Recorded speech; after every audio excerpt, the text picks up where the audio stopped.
그럼 본 토론을 진행하실 서강대학교 경영대학 임채훈 명예교수님께 마이크를 넘기도록 하겠습니다. 네, 안녕하세요. 반갑습니다. 오늘 기조 강연에서부터 또 세 개의 발제까지 상당히 많은 양의 이 발표가 있었고, 여러분들 이걸 다 머리에 담으시기라고 지금 바쁘시라고 생각합니다. 네, 그럼에도 불구하고 지금 시간 진행이 상당히 빨리 돼서 일찍 패널 토론을 시작하게 됐습니다. 저희 패널 토론의 참가자 세 분은 앞에서 발제를 하셨기 때문에 특별히 소개는 해드리지 않겠습니다. 저희가 사실 오늘 여러 주제가 크게는 세계 경제 환경에서 스타트업의 오픈 이노베이션, 또 중소기업에 대한 중진공의 수출 지원, 이런 내용들이 이루어졌고, 하지만 이제 주제가 혁신 강화 중소기업 글로벌 확장 전략입니다. 초점은 글로벌 시장에서의 확장입니다. 오늘 우리 장관님의 그 축사나 기조 강연 발제에서도 공통적인 주제가 글로벌화입니다. 우리 중소기업의 큰 문제가 이 피터팬 증후군이죠.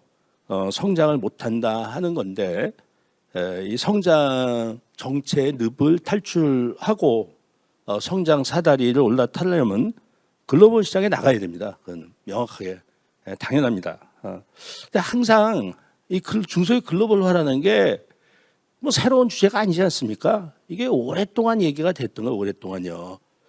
그런데 이 총론이나 당위론에 그치지 이 강론이 부족합니다. 정부도 오랫동안 다각도로 중소기업의 수출을 지원하고 왔지만 이 수출 중소기업의 숫자가 10만 개를 넘지 못합니다. 그래서 중소기업의 글로벌 확장이라는 게 말은 쉽지만 실행은 매우 어렵다고 생각합니다. 그런 이유를 보면은 중소기업이 수출한다는 거는 이전에 내수에서 경험하지 못했던 그런 새로운 문제에 봉착을 합니다. 이 코스트와 리스크가 커져요. 특히 그 대규모 선행 투자가 필요합니다. 이 스타트업이 스케일업을 할 때 이 양산 투자를 해야 되기 때문에 죽음의 계곡에 직면하듯이 이 중소기업도 수출 시장에서 확장할 때 죽음의 계곡에 봉착합니다.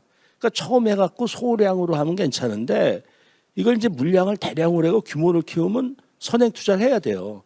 근데 이게 판매도 불확실하고 여러 가지 변동성의 위험이 큽니다. 그래서 이런 이제 특히 그 스타트업의 경우에는 글로벌 확장은 이중의 죽음의 계곡에 봉착을 해야 됩니다. 그래서 이처럼 중소기업, 벤처기업이 글로벌 확장을 추구하는데 굉장히 어렵습니다. 그래서 이제 이 어려움이 무엇이고 이걸 어떻게 해소해야지 수출 성장 사다리를 올라타게 할 수 있느냐 하는 것에 관한 질문을 드리도록 하겠습니다. 그래서 제가 세 분 발제자에게 공통적인 질문을 드릴 텐데, 첫 번째 질문은 중소기업과 스타트업이 글로벌 시장에서 확장할 때 직면하는 가장 큰 어려움이 뭐냐, 가장 큰 장벽이나 난관은 무엇이라고 생각하는지 말씀을 해주시기 바라겠고, 그래서 첫 번째로 중진공의 김희로 이사님부터 답변해 주시기 바랍니다. 답변은 한 2, 3분 정도. 알겠습니다. 제가 아까 강연에도 말씀드렸는데 대표적인 그 애로사항이 공급망 문제하고 ESG 규제인데, 그 외에도 이제 제가 지방 청장을 할 때도 그렇고 요즘에 이제 그 수출하는 기업들을 만나보면 가장 큰 애로가 자금 애로, 수출에 필요한 자금이 부족하다. 그래서 수출품을 생산하고 현지화하려면 홍보와 마케팅이 필요한데 이런 자금이 부족하다는 애로사항이 있고요. 두 번째가 몇 분 말씀하셨는데 해외 시장에 대한 정보가 부족하다. 대기업이나 중견기업은 자체적으로 여러 채널을 통해서 하지만 중소기업들은 그런 정보 획득에 정보가 좀 부족하다 이런 게 있고요. 마지막으로 물류비가 가장 큰 또 애로라고 지금 작용하고 있습니다. 그래서 중소기업 제품 같은 경우는 이제 소량이다 보니까 전용 선복을 이렇게 확보하기 어려워서 또 그런 부분이 있고, 최근에는 어떤 글로벌 그 홍해 지역의 그러니까 분쟁이 장기화되고 또 미국에서 중국산 제품에 대해서 관세를 높이겠다고 발표를 한 이후에 중국제 제품들 관세가 올라가기 전에 미리 이제 보내려고 하는 이런 그래서 중국 제품의 이게 뭐 다 글로 가다 보니까 물류 애로가 또 이렇게 크게 발동하고 있습니다. 예. 네, 고맙습니다. 그 앞에 발표에서도 지적을 해주셨듯이 공급망 문제하고 ESG 이 규제가 있고 그밖에 자금이나 또 물류비, 해외시장 정보에 관해 말씀을 해주셨습니다.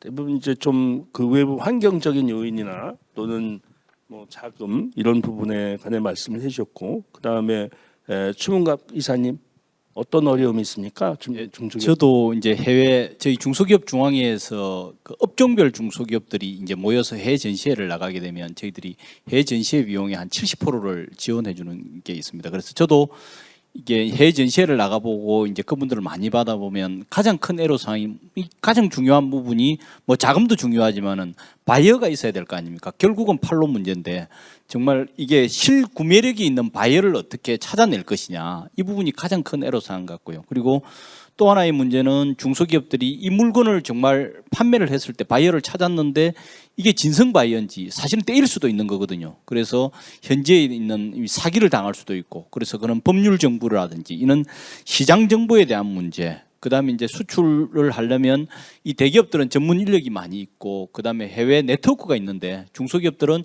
전문 인력이 부족하고 네트워크가 부족하다는 이 문제를 가장 크게 이야기를 하고 있습니다.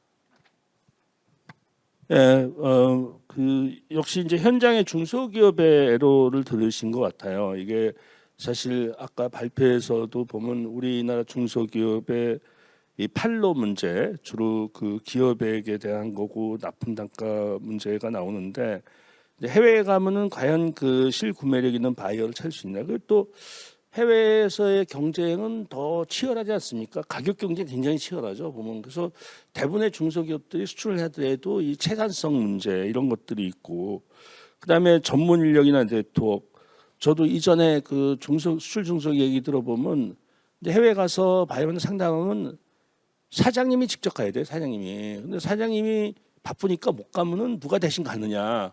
그러니까 진짜 사장님과 같이 정권을 갖고 해외에 나가서 바이어와 상담하고 계약까지 할 수 있는 그런 능력. 그러면 뭐 이게 이제 그 이 뭐 영어나 외국어도 되고 상당한 역량이 있는 그런 인적 자원.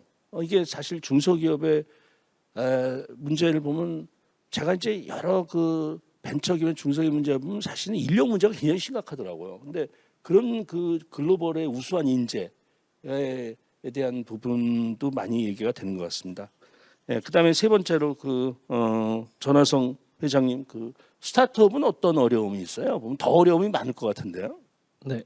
근데 그 상대적으로 스타트업 생태계에서 수출을 이제 도모하는 기업들은 그래서 준비가 잘 체계적으로 요즘에 워낙에 교육 프로그램들이 잘 되어 있는 편이긴 합니다. 저희 협회에서도 해외 진출할 때 이런 그 스타트업들이 좀 더 네트워킹을 좀 쉽게 할 수 있는 이런 거점을 현재도 확보하고 있고 뭐 저희 협회뿐만 아니라 우리나라의 뭐 중기부에서 하고 있는 여러 프로그램들 중에 보면은 실제 해외 거점을 좀 활용할 수 있는 또 네트워크를 제공할 수 있는 프로그램들이 잘 돼 있어서 실제 잘 활용을 하고 있습니다. 사실 저희 아까도 팁스를 설명드렸지만 팁스 자체도 이 해외 진출 향 사업 모델들이 보통 선정이 됩니다. 보통 발표 자료에서도 한 3장은 무조건 해외 진출에 대한 계획을 써야 될 정도로 또 그 계획 자체를 저희가 투자한 기업들이 보면은 잘 또 실행해 나가는 것들을 볼 수 있는데 가장 큰 문제는 사실 투자 혹한기가 길어지는 게 가장 큰 문제라고 생각을 하고 있습니다. 지금 실제 뭐 벤처 캐피탈 투자가 이제 실제 수출이 완전히 본격화되기 시작하는 시리즈 B부터 사실 얼어붙어 있습니다. 그래서 근본적으로 이게 해결이 되려면은 사실 금리가 떨어지는 어떤 그 외부 환경 요인을 기다리는 것보다는 실제 그 정부에서도 사실 벤처 캐피탈에 이게 자금이 순환이 되려면은 상장에 대한 문턱을 좀 완화시켜서 많은 기업들이 상장해야지 다시 자금이 벤처 캐피탈 유입이 되고 그래야지 또 시리즈 B 이후가 좀 활성화될 수 있는데 사실 제가 볼 때는 그 금리가 그냥 인하되는 시그널을 기대하는 것보다 좀 더 적극적인 좀 정부의 대응 그건 전 이제 상장의 좀 활성화라고 생각을 하고 있습니다. 뭐 시간이 좀 여유가 있었고 전 회장님에게 제가 추가적으로 좀 질문을 드릴 텐데 이제 한때 그 우리나라 스타트업도 본 글로벌 해서 아예 처음에 스타트업도 이제 그 글로벌로 창업하자는 얘기가 많이 나오지 않습니까? 이게 글로벌이라는 게 사실 중소기업이나 이쪽은 이미 창업이 돼갖고 수출이나 판로 쪽에 있지만 그 스타트업은 투자도 그럴 것 같아요. 그래서 아까 뭐 저 투자에 대한 말씀하셨는데 우리나라 스타트업이 해외 투자는 어느 정도 됩니까? 그게 얼마나 활성화가 되고 있는지도 궁금합니다. 예. 그래서 사실 해외 투자를 받기 위해서 스타트업들이 상당히 노력을 많이 하고 있는데 사실 이제 미국에서 투자를 유치한 스타트업들 보게 되면은 대부분 대표님들이 이제 코리안 아메리컨들이 많습니다. 그러니까 뭐 프라이머 사제라든지 또 뭐 빅베이슨이라든지 이런 뭐 트랜스링크 이런 회사들이 다 코리안 아메리컨 대표님들이 만든 이제 벤처 캐피탈들인데 사실 이걸 어떻게 해석해야 되냐면은 그러니까 미국에서 투자를 받으려면 미국 시장에서 열심히 활동을 하고 미국 시장에서 매출을 올리면 미국 투자를 받을 수 있고 예를 들어서 중동에서 투자를 받으려면은 이 미드리스트에서 실제 활동을 하고 매출 내야지 투자 유치가 가능합니다. 그래서 결국 해외 투자 유치는 해외 진출과 결을 사실 같이 하고 그 사스 기업들 같은 경우에는 실제 미국에서 투자 유치를 원하신다고 하면은 아까 말씀드린 이런 POC를 미국에서 해야 됩니다. 그래서 우리나라에서도 실제 이거 미국에 가서 처음부터 이제 시작하는 여러 프로그램들이 한 10년 전부터 활성화되어 있고 지금은 그게 뭐 동남아, 중동까지도 지금 많이 활성화되어 있는 상태입니다. 예, 고맙습니다. 그 제가 너무 답변 시간을 짧게 들어갖고 이거 일찍 끝나겠네 패널 토론이. 응? 예, 그래서 그 다음에 답변은 조금 시간 여유 갖고 해주셔야 됩니다. 자, 두 번째 질문은 이제 앞에 말씀하신 여러 장애 요인이 있는데 이런 난관을 중소기업 스타트업이 극복해서 그래서 단순히 이 초보로 시작하는 게 아니라 아까 김 이사님 이렇게 말씀하실 것처럼 초보기업, 융합기업, 그다음에 강소기업 이런 정도까지로 해서 수출 성장을 이루게 할 수 있는 지원이 뭐가 있는지 그리고 또 이게 이제 이 정부의 지원도 있지만 중소기업 자체적인 노력도 필요한 것 같아요. 이런 그 난관 해소 방안에 관해 말씀을 해주시기 바랍니다. 김 이사님부터 말씀 부탁드립니다. 제가 그 중진공 아까 우리 공단에서 하는 사업을 이제 간략하게 소개드렸는데 그거 외에도 중소기업이 수출에 필요한 뭐 모든 지원을 제가 한다고 말씀드렸잖아요. 아까는 그 강연 자리는 없었는데 일단 자금 같은 경우에는 수출 금융을 저희가 별도로 운영하고 있습니다. 그래서 작년에 3,500억 정도의 규모로 이제 운전 시설 자금했는데 올해는 더 증액돼서 4,000억 정도의 금액을 수출 기업들이 운전 자금, 시설 자금 지원할 수 있고 특히 이제 그 정보 부족 같은 정보 관련해서는 아까 우리 전 회장님도 말씀하셨는데 우리 그 중진공에서 15개 국가에 아까 말씀드린 GBC가 21개, KSC가 5개에서 26개를 운영하고 있습니다. 이게 그 해외 거점의 역할이 우리 기업들이 부족한 정보를 현지에서 정보도 제공해주고 현지에 안착 필요한 여러 가지 현지 금융이라든가 회계 이런 법률 이런 것들의 컨설팅을 통해서 제대로 현지 진출을 안착할 수 있는 이런 지원을 하고 있기 때문에 적극적으로 여러분들 좀 활용해 주시고요.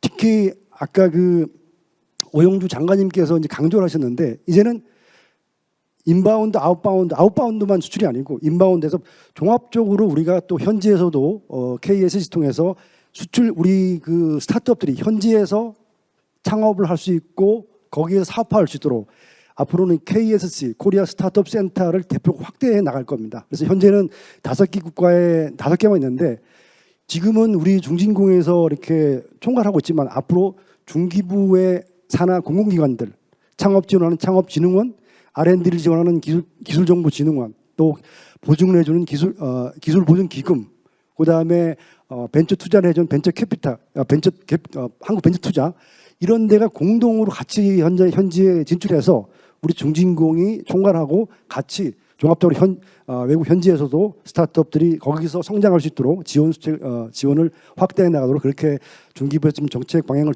짜고 있고 거기에 대해서 우리 공단에서 지금 차근차근 준비를 하고 있습니다. 그리고 마지막으로 물류 같은 경우는 제가 아까 강연 자료에서 수출 바우처를 통해서 우리가 물류를 지원하고 있는데 최대 작년까지는 2천만 원 한도였습니다. 근데 실질적으로 더보다 현실적인 물류 지원을 위해서 올해는 3천만 원까지 물류 바우처도 지원해주고 있고, 온라인 그 업체 같은 경우는 이제 저희가 공동 마케팅을 통해서 규모의 경제를 시켜서 이제 그 물류사와 협상을 저희가 대행해줘서 이제 저렴한 물류를 이용할 수 있도록 하고 있는데, 또 한 가지가 제가 아직 말씀 안 드렸는데 자료는 없는데, 현재 인천공항 내에 우리 중소기업 전용 물류센터를 구축하고 있어요. 국정 과제로 해서 중기부가 예산을 확보해서 우리 중진공에서 지금 시행을 하고 있는데, 지금 올해부터 공사를 해서 2026년이면 이제 완공해서 운영을 계획하고 있습니다. 그렇게 되면 공항 내에 우리 중소기업들의 전용 물류센터가 생기기 때문에 보다 더 체계적이고 또 효과적인 물류 지원을 할지 않을까 이렇게 생각합니다. 저는 이제 이 중소기업의 글로벌라이제이션이라는 거는 대기업하고 달라야 된다고 생각합니다. 왜냐하면 그 전 세계 넓은 시장을 중소기업이 그걸 다 한다. 이건 전 세계 시장을 넓고 얇게 떠먹는 거예요. 넓고 얇게 떠먹는 건 뿌리가 없습니다. 이 장돌뱅이 장사예요, 장돌뱅이. 제가 이제 그 수출 중소기업은 제가 전 세계 50개국을 다녔고 제가 마일리지가 100만 마일입니다. 그러니까 어느 나라 가고 아까도 이제 그 말씀 나온 것처럼 추이산 진성 바이를 얻기가 어려운 거예요. 그냥 한 번 해갖고 한 건 그 계약하고 그러면 최저가로 해서 사갖고 그 바이어는 다음에 나한테 살지 안 살지 잘 모르는 거고, 그다음에 그 수출 바이어도 내수 시장에서의 자기도 거기서의 그 유통망을 따라가 버리면 자기도 싸게 사야 돼요. 싸게 공급하고. 그래서 저는 중소기업 글로벌라이제이션은 좁고 깊게 파먹어야 되는 로컬라이제이션 굉장히 중요하다고 생각하고, 그러면서 이제 중진공이 하고 있는 GBC 같은 게 현지에서, 그러니까 현지에 뿌리를 내리고 거기 기반을 가져야 되는데, 근데 이제 현지에 뿌리를 내고 기반을 하려면 투자를 해야 됩니다. 투자. 이게 단순히 그냥 거기에 가서 물건만 많이 팔아먹고 돈 버는 걸 원하지 않아요. 어느 나라건 자기네 나라의 경제나 고용에 기여하기를 원하고, 그건 공장 투자가 아니라 마케팅 투자건 현지 투자를 해야 됩니다. 그래야 또 현지에서의 밸류 체인에서 좀 더 마켓에 가까이 가야지 이게 뿌리를 내리고 그리고 높은 밸류를 가질 수 있고. 그러니까 아까도 이제 그 우리 오동현 원장님 말씀, 우리나라 중소기업들이 국내에서도 기업에 납품하고 그 다음에 컨슈머한테 못 가요. 그러니까 이게 그 항상 뿌리에 들리는 건데, 해외 시장에서도 똑같은 문제거든요. 그래서 해외 시장에서도 가능하면 이게 그 최종 디맨드 쪽으로 가까이 가도록 그 해야 되는데, 근데 이런 면에서의 한계가, 그러니까 지금 말씀하신 정도의 바우처나 물류비는 그냥 비용 지원인데 현지 투자 비용을 해줘야 돼요. 그럼 우리나라 중소기업들이 우리나라에서도 시설 투자할 때 은행에서 투자 못 받습니다. 융자 못 받아요. 그래서 정책 자금 이제 중진공 같은 게 필요한데, 이 해외에 있는 중소기업 투자를 한다고 했을 때 과연 그 자금을 어디서 얻을 수 있느냐? 해외에서도 현지 외국은행한테 융자 못 받습니다. 그리고 또 우리나라의 문제예요. 우리나라에서 사실은 중소기업 해외 투자를 하고 있지만 중소기업 해외 투자하는 거에 정책 지원을 못 해줘요. 왜? 해외 법인이거든요. 해외 법인. 그래서 이제 저도 그걸 좀 이렇게 예전에 그 경제부총리나 이런 분들한테 얘기해서 중소기업이 아웃바운드에 투자하는 것에 대한 지원을 해줘야 된다는 말씀을 몇 번 드렸는데, 그거는 국내 중소기업에 대한 투자도 어려운데, 이건 이제 추문갑 본부장님도 질문해야 돼. 중앙에도 반대하지 않았습니까? 약간 반대는 이전에는 아마 반대했던 것 같은데 요새는 잘 모르겠어. 우리 본부장님 모셔갖고 우리 국내 중소기업도 투자 받기가 어려운 자금인데 어떻게 해외 투자하는 거에 어렵냐. 두 번째, 국회나 언론의 문제예요. 해외 투자하면 이거는 일자리의 해외 이전으로 이렇게 또 이전해 갖고 유턴 정책에 어긋난다. 이게 굉장히 상충되는 겁니다. 그래서 스타트업도 마찬가지예요. 본 글로벌이 안 되면 그거는 우리나라 기업이 아니잖아요. 본 글로벌하면 그 나라 기업이에요. 이게 미국이건 중동이건 아니면 말 그대로 처음부터 다국적 기업이면 과연 그거 한국 기업이 아닌데 한국 사람 우리가 정책 지원해 줘야 돼. 이 퀘스천에 들어갈 수밖에 없어요. 국회에서. 그래서 이런 부분에서 이게 이제 아까 자금이나 이런 문제 있지만 저는 그렇게 생각해요. 뭐 해외 전시회 비용, 물류비 물론 필요하죠. 그러니까 몇백만 원, 몇천만 원 그거야 뭐 솔직히 뭐 한 몇 억 정도 지원해 주는 건 아니지 않습니까? 근데 현지에서의 투자를 한다는 거는 몇억 몇십억의 지원이 필요해요.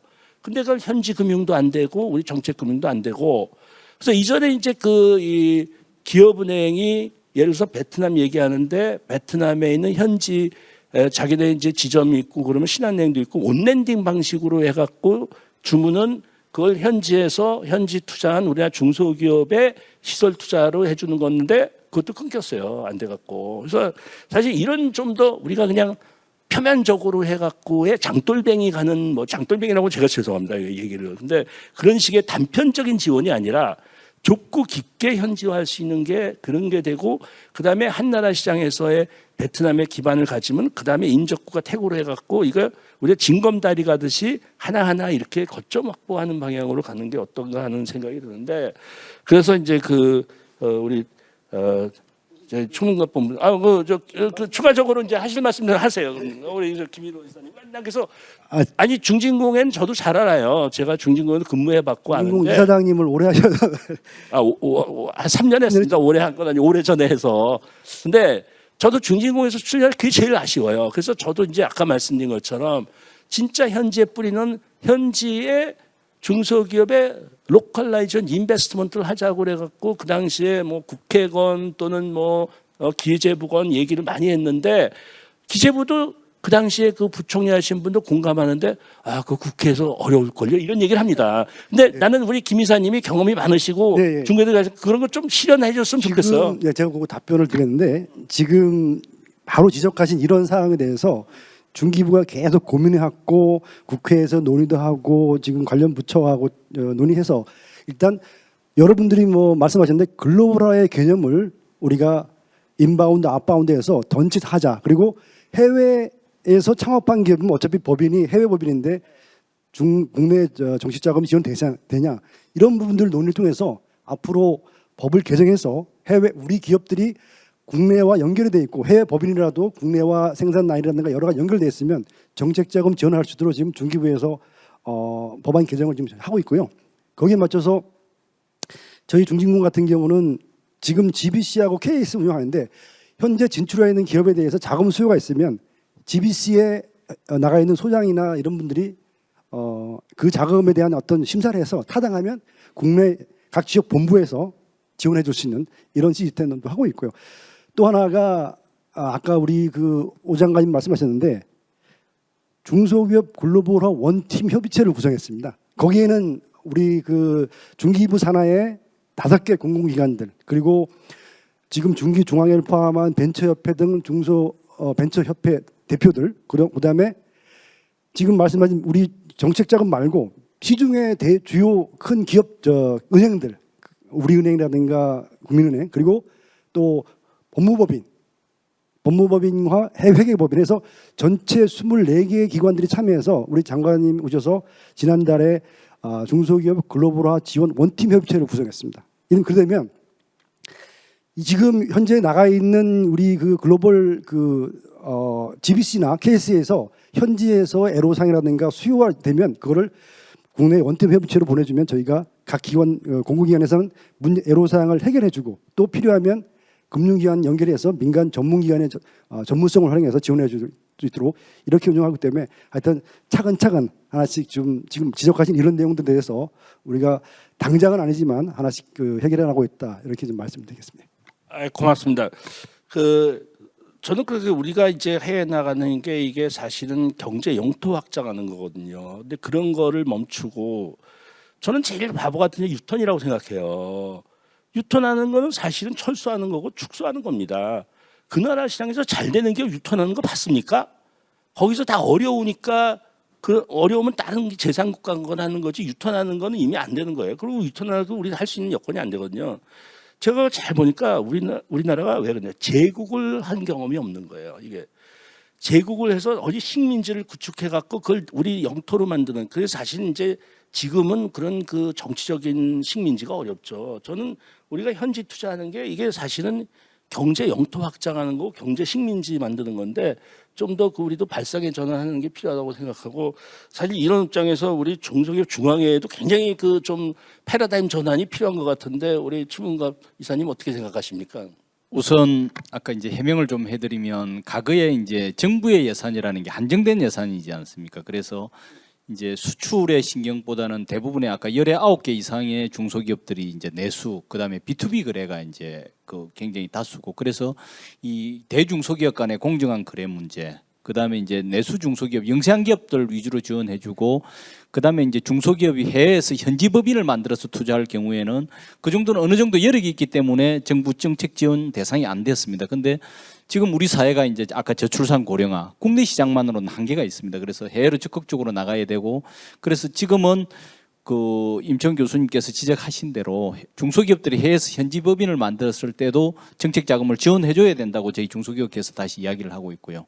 그다음에 이제 유통 문제와 관련해 가지고 그 부분은 저도 그 임채훈 교수님 의견에 100% 공감을 합니다. 우리가 2012년도에 그 유통 지원법을 만들었는데 지금 우리나라에 들어온 게 사실은 100개가 100개 남짓입니다. 그 정도로 정부가 엄청나게 법까지 만들고 했는데 유턴이 안 들어오거든요. 그 이유가 뭐냐면 아까도 제가 그 강연 때 말씀을 드렸듯이 기업이 해외로 나가는 가장 큰 이유는 시장을 찾아서 나가는 게 가장 많습니다. 그리고 두 번째는 그 인건비, 그 고비용 때문에 나갑니다. 그 다음에 이제 세 번째는 그 과도한 규제 때문에 나가는데, 근데 우리나라 기업들이 해외로 나가는 기업들이 국내로 들어올 요인이 없는 거죠. 왜 그러냐면 국내 시장 점차 쪼그라들고 있습니다. 두 번째, 인건비 엄청나게 올랐습니다. 세 번째, 규제, 갈수록 규제가 많아지고 있습니다. 그러면 결국은 유통 정책보다는 제가 봤을 때 오히려 적극적으로 해외로 나가게 하는 정책이 맞을 것 같고요. 그 다음에 이제 우리나라가 좀 우수한 분야가 있습니다. 예를 들어 뭐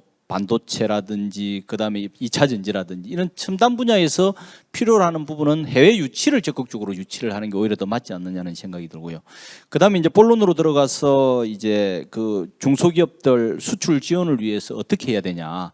가장 큰 부분이 저는 그 아까 첫 번째 제가 말씀을 드렸습니다마는 중소기업들이 진성 바이어를 발굴하기 힘들다는 말씀을 드렸는데, 저도 이제 해외 전시회를 나가보면 가장 진성 바이어를 발굴하기 쉬운 게 해외 전시회입니다. 업종별 전시회를 나가보면 이 중소기업들은 네트워크가 없기 때문에 예를 들어서 코스모프로포 전시회를 라스베가스에서 하는 전시회를 나갔다. 그러면 요즘 K뷰티가 전 세계에 핫하지 않습니까? 그러면 그 자리 가보면 전 세계 바이어가 한 자리에 다 모이는 거죠. 그러면 첫 해에 그 바이어를 전시회를 나가봤더니 아, 그런 업체가 있구나. 처음 나갔는데 그 계약하는 경우는 거의 없습니다. 나가기 전에 이제 예를 들어 중소기업 중앙회라든지 코트라라든지 중진공이라든지 그 담당자들이 미리 그런 바이어를 좀 찾아주는 노력이 좀 필요할 것 같고요.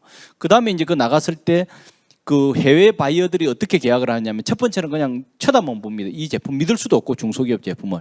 근데 두 번째 나갔더니 이 업체가 그대로 살아있더라. 세 번째 나갔더니 완전히 살아있더라. 그래서 해외 전시에 나가면 첫 번째는 어떻게 보면 그냥 홍보 차원이고 두 번째, 세 번째 나갈수록 그 어떻게 보면 바이어를 만날 기회가 많은데, 그래서 중소기업이 바이어를 한 자리에서 만날 수 있게끔 전 세계 바이어를 한 자리 오지 않습니까? 그래서 이 해외 전시에 대한 지원 사업은 계속 늘려야 될 것 같고요. 또 하나의 문제는 아까 이제 코트라가 이제 사실은 바이어 정보들을 가지고 있습니다. 저희도 가지고 있고 중진공도 가지고 있고 코트라도 다 가지고 있습니다만은 이 바이어를 믿을 수가 없습니다. 그런데 그나마 좀 믿을 수 있는 부분들이 그 무역보험공사가 금융기관이지 않습니까? 무역보험공사가 해외 그 신용정보센터를 운영을 하고 있습니다. 그래서 해외 신용정보센터에서 바이어 정보를 가지고 있는데, 그래서 이 바이어에 대한 신용평가 정보도 가지고 있습니다. 그런데 이걸 일반들한테 공개를 안 합니다. 그래서 이 부분에 대한 그 정말 믿을 수 있는 바이어인지 사기꾼인지 아닌지 확인을 해야 되니까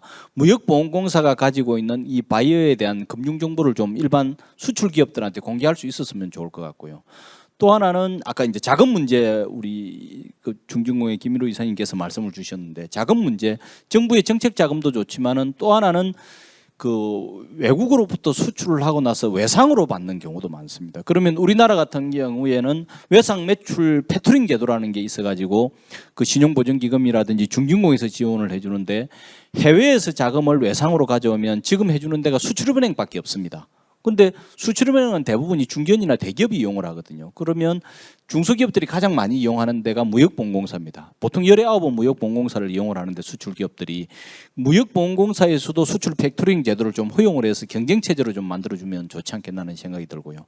또 하나의 문제는 중소기업들이 요즘 이제 물류난 때문에 난리인데 아까 이제 김일호 이사님이 그 홍해 사태 이야기를 들었습니다만은 최근에 저희들이 그 물류난 관련해가 조사를 해봤더니 중소기업 수출기업 10개 중에서 6개 이상의 정말 물류난을 겪고 있고 그리고 이 겪는 기업들의 이 가장 큰 애로사항이 뭐냐 배를 확보하기 힘들다는 문제 그다음에 물류비가 너무 올랐다는 문제가 있는데 대기업들은 선사하고 직접 계약을 합니다. 근데 중소기업들 사항을 보면 그 포딩이라고 제 3자 물류를 이용을 하는데 대부분 이분들을 통해서 90% 이상 하는데 그 포딩 업체들이 모인 데가 한국국제물류협회라는 데가 있습니다. 그런 데들을 통해서 정부도 여기를 통해서 좀 물류비를 좀 그 싸게 할 수 있는 부분이라든지 그다음에 수출 바우처를 통해서 물류비를 지원해주고 있습니다만은 그런 데를 통해서 그 수출 바우처를 통해서 물류비를 좀 깎아줄 필요가 있을 것 같고요. 대기업들은 그 선박 확보가 쉽습니다. 대규모 물량이기 때문에 그리고 비용에 대한 협상력도 있고요. 중소기업은 협상력이 없기 때문에 이 물류비에 대한 수출 바우처는 좀 더 확대할 필요가 있는 것 같고. 그 다음에 이제 그 또 하나의 애로가 중소기업들이 겪는 애로가 이제 인정 문제입니다. 인정. 그 전 세계 각국이 나가 보면 그 나라만의 원하는 인정들이 있습니다. 예를 들어서 뭐 이슬람 국가다 그러면 하랄 인정을 요구를 하고 있고 우리나라도 이제 KC 인정이라는 게 있는데 보통 국가 간에 이게 상호 인정을 하고 있는데 우리나라의 KC 인정이라는 게 이게 캐나다라든지 몇 개 나라하고 인정이 밖에 상호 인정이 안 돼 있습니다. 그래서 우리나라 KC 인정을 받으면 전 세계 우리나라 주요 수출국은 다 그 KC 인정으로 해외 인정에 가름이 될 수 있도록 상호 인정을 좀 대폭적으로 늘리면서 이 인정 문제를 해결할 필요가 있을 것 같고요. 그 다음에 이제 마지막으로 중소기업들이 가장 큰 애로 사항들이 현지 네트워크가 부족하다는 이야기를 했는데 이 현재 아까 이제 그 중진공에서 GBC를 운영을 하고 있습니다만은 코트라도 이제 전 세계 각국에 가장 많은 지사를 운영을 하고 있고요. 그다음에 제가 강연 때 이야기했지만은 외교부도 167개국의 재해 공간을 이용하고 있습니다. 근데 중소기업들이 재해 공간에 사실 전화를 못 합니다. 근데 다행히 이제 아까 중기부 장관께서 이제 외교부의 베트남 대사도 역임을 하시고 외교부 차관 출신이다 보니까 MOU를 이제 저희 중소기업 중앙에 중기부 그다음 외교부 이렇게 MOU를 체결을 해서 167개 그 제외 공간이 중소기업 수출 지사 역할을 좀 해보자 그런 업무 협약을 체결을 하기도 했는데 이게 공무원들을 정말 그 근위적으로만 나갈 게 아니라 이 중소기업들 몇 건 수출 상담을 했는지 그런 거에 대한 평가도 좀 하면 이거 이 제외 공간이 폼만 내는 데가 아니라 중소기업 수출 지사 역할을 좀 할 수 있지 않을까 하는 생각이 듭니다. 할 말은 많지만 이 정도로 하겠습니다. 고맙습니다. 자 마지막으로 전화성 회장님 그 스타트업이 해외 시장에서 어떻게 스케일업 할 수 있느냐에 관해 말씀을 해주시죠. 네, 저희가 그 올해 이제 팁스향 투자하고 이제 발표한 회사 중에 그 노매덜이라는 회사와 홈나이라는 회사가 있습니다. 이 두 개 노매덜 같은 경우는 전 세계 유저가 50만 명이고, 근데 그 한국 유저가 2%밖에 안 됩니다. 실제 그만큼 수출을 하고 있다라는 것인데요. 팀 자체가 팀 빌딩이 CEO는 한국 사람이지만은 60%가 외국인입니다. 홈나이라는 회사는 우리나라가 인구 절벽 시대에 지금 유아용품 시장도 역시 줄고 있는데 이 유아용품을 베트남에 수출을 할 수 있는 어떤 중개 무역을 위한 어떤 인공지능 기술을 가지고 있는 회사인데 이 회사 역시도 현재 한국인이 사장이지만은 실제 외국인이 70%입니다. 수출을 많이 하고 있습니다. 제가 드릴 수 있는 조언은 이 스타트업 생태계에서 사실 수출을 원하는 기업들은 처음부터 글로벌 팀을 구축을 하고 있습니다. 그래서 이런 글로벌 팀에 대한 어떤 다양한 전략들이 서로 공유가 되면 좋을 것 같고 또 이제 이거는 정책적으로 저희 협회에서도 노력하고 있는 분야인데 그랩이라는 그 우버와 비슷한 이 공유 자동차 서비스 아마 다 사용해 보셨을 텐데요. 그랩이 원래 말레이시아 스타트업입니다. 근데 싱가포르에서 투자를 하면서 싱가포르로 본사 이전을 시켰고 현재 싱가포르 첫 번째 유니콘으로 전 세계에서 큰 영향력을 만들어내고 있거든요. 우리는 이런 형태를 우리나라도 지금까지는 플립을 해야 된다. 미국으로 플립해라 이런 얘기를 많이 했었는데 저나 저희 협회에서 지금 많이 이야기하고 있는 것들이 역플립입니다. 그랩과 같은 회사를 우리나라에 자연스럽게 데려오게 되면 한국 회사가 되고 또 투자하고 팁스에 대한 어떤 혜택도 주고 또 우리나라 VC가 투자해서 코스닥 시장에 상장을 시키는 이런 전략들은 자연스럽게 스타트업들이 글로벌에 대한 영향력을 확장시킬 수 있다고 생각을 하고 있습니다. 그래서 그런 형태로 좀 제 말씀을 드리고 싶습니다. 예, 고맙습니다. 글로벌 확장이라고 하면 뭐 이게 단순히 한두 가지의 단편적 모든 게 다 관련이 될 겁니다. 이게 우리나라가 그 올림픽에 참가해 갖고 금메달 따고 이런 게 이제 그 국력을 총공하는 것처럼 그래서 이 중소벤처기업도 글로벌 확장하는 게 기업의 노력뿐 아니라 민간, 정부, 우리 모두의 노력이 다 필요한 것 같고 뭐 이거 얘기하면 한이 없는데 저희 시간이 다 됐기 때문에 이만 마치도록 하고 그리고 오늘 발표회 토론까지 참여해 주신 세 분 감사드립니다. 이만 패널 토론을 마치겠습니다. 고맙습니다.